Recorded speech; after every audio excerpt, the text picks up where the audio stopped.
हमारा next question है what are the accidents in poor housekeeping, यानी कि पुअर हाउसकीपिंग में क्या एक्सीडेंट हो सकते हैं। तो सिंपली आपको ये आंसर देना है कि सर आदमी जो है वो कोई भी अगर ओवरहेड पर अगर कोई चीज़ है तो उसके कारण उसको हिट हो सकती है। फिर उसके बाद आपको ये बताना है कि आदमी स्लिप भी हो सकता है अगर वहाँ पर ग्रीसी, वेट या फिर डर्टी फ्लोर हो तो। फिर उसके बाद आपको ये बताना है कि जो आदमी है वो ओपन टैंक में गिर भी सकता है अगर उस ओपन टैंक के ऊपर लेवर फ्लोर में कवर नहीं है तो। फिर उसके बाद आपको ये बताना है कि पुअर लाइटिंग की वजह से एक्सीडेंट हो सकता है।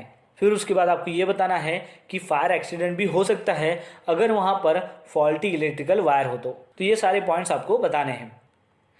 तो हमारा नेक्स्ट क्वेश्चन है what are the advantages in good housekeeping, यानी कि अगर हाउसकीपिंग अच्छी है तो उसके क्या एडवांटेजेस हैं। तो सिंपली आपको ये आंसर देना है कि सर अगर अच्छी हाउसकीपिंग अगर रहती है तो उसके कारण जो एक्सीडेंट्स है उसमें रिडक्शंस होता है, यानी कि उसमें कमी होती है, इंक्लूडिंग फायर एक्सीडेंट्स। फिर उसके बाद आपको ये बताना है कि सर अगर गुड हाउसकीपिंग अगर रहती है तो हम प्रॉपर्टी डैमेज होने से भी बचा सकते हैं।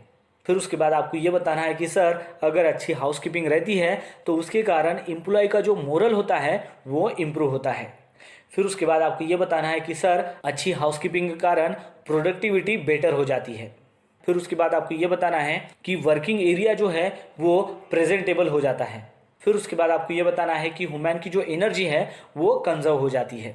फिर उसके बाद आपको ये बताना है कि जो भी विजिटर्स है वो बहुत ही ज़्यादा सेटिस्फाई हो जाते हैं अच्छी हाउसकीपिंग के कारण।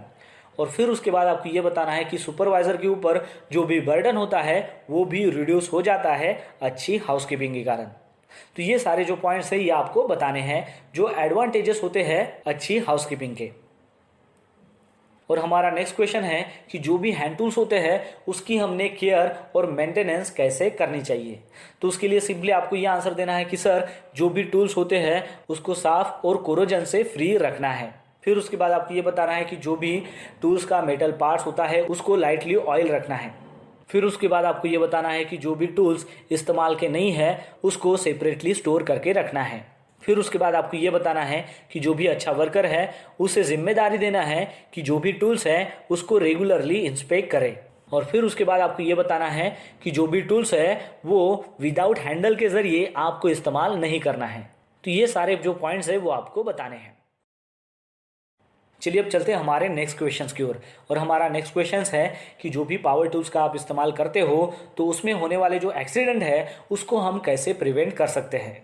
तो इस क्वेश्चन का जो आंसर है आपको कुछ इस तरीके से देना है कि सर पावर टूल्स का इस्तेमाल जो भी ऑपरेटर्स करता है उसने फेस शील्ड और सेफ्टी ग्लासेस पहनने चाहिए। फिर उसके बाद आपको ये बताना है कि सर पावर टूल्स जो है वो काम होने के बाद अच्छे से स्टोर रूम में रखना है। फिर उसके बाद आपको ये बताना है कि जो भी पावर टूल्स है उसको प्रोटेक्ट करना है बाय गार्ड से। फिर उसके बाद आपको ये बताना है कि जो भी न्यूमेटिक होसेस है या फिर इलेक्ट्रिकल केबल्स है पावर टूल्स के उन सभी को पैसेज जो वेज होता है वहाँ से पास नहीं करना है। फिर आपको बताना है कि जो भी इलेक्ट्रिकल पावर टूल्स है वो सभी के सभी प्रॉपरली अर्थ होने चाहिए। फिर उसके बाद आपको ये बताना है कि न्यूमेटिक टूल्स का जो होज होता है उसके साथ कभी भी हॉर्स प्ले नहीं करना चाहिए। फिर उसके बाद आपको ये बताना है कि पावर टूल्स जो भी मशीन्स है उसको प्रॉपरली मेंटेन और अच्छे से ऑपरेट करना है। तो ये सारे पॉइंट्स जो है वो आपको बताने हैं। फिर उसके बाद का क्वेश्चन है कि हैंड टूल्स जो है उसके कॉज ऑफ एक्सीडेंट क्या हो सकते हैं।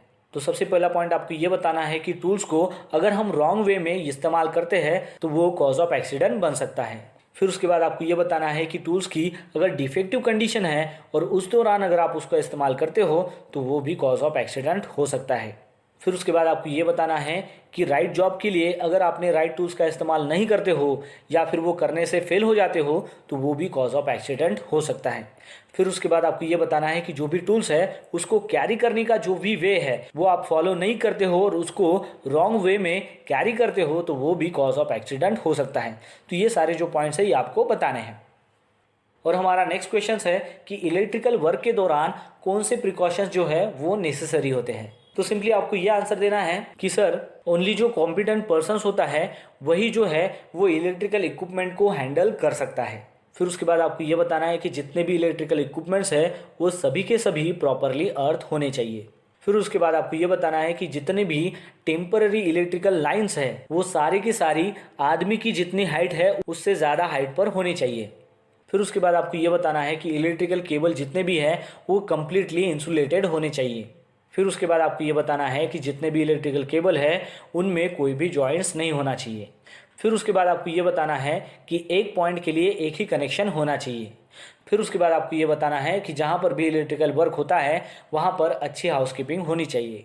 फिर उसके बाद आपको ये बताना है कि फायर प्रोटेक्शन जो भी इक्विपमेंट है वो भी नियर बाय होना चाहिए, एग्जाम्पल के तौर पर फायर एक्सटिंग्विशर। फिर उसके बाद आपको बताना है कि रबर ग्लोव्स, रबर बूट्स इसका इस्तेमाल करना है। फिर उसके बाद आपको ये बताना है कि जो वायर है उसकी क्वालिटी जो है वो अच्छी कंडीशन में होना चाहिए, वो भी आपको बताना है। फिर उसके बाद आपको ये बताना है कि पावर आइसोलेशन जो होता है वो जॉब के नज़दीक होना चाहिए। फिर उसके बाद आपको ये बताना है कि जो भी लूज वायर है उसकी जगह पर आपको 3 पिन प्लग का इस्तेमाल करना है। फिर उसके बाद आपको ये बताना है कि अगर आपके हाथ पानी से गीले हैं यानी कि वेट कंडीशन में है तो उस दौरान आपको कोई भी जो इलेक्ट्रिकल इक्विपमेंट्स है उसको ऑपरेट नहीं करना है। फिर उसके बाद आपको ये बताना है कि जहाँ पर भी इलेक्ट्रिकल इक्विपमेंट्स का काम हो रहा है वहाँ पर आपने गीले होकर यानी कि वेट होकर उस सरफेस के ऊपर खड़े नहीं रहना है। फिर उसके बाद आपको ये बताना है कि इलेक्ट्रिकल वर्क एरिया में प्रॉपर साइन बोर्ड जो है वो नेसेसरी होना चाहिए। फिर उसके बाद आपको ये बताना है कि कोई भी पर्सन्स को परमिशंस नहीं है कि लाइव इलेक्ट्रिकल कंडक्टर के साथ वो काम करे। और फिर उसके बाद आपको ये बताना है कि जिस पर्सन्स ने ऑलरेडी स्विच ऑफ किया था उसी पर्सन ने दोबारा उसको स्विच ऑन करना है। तो ये सारे पॉइंट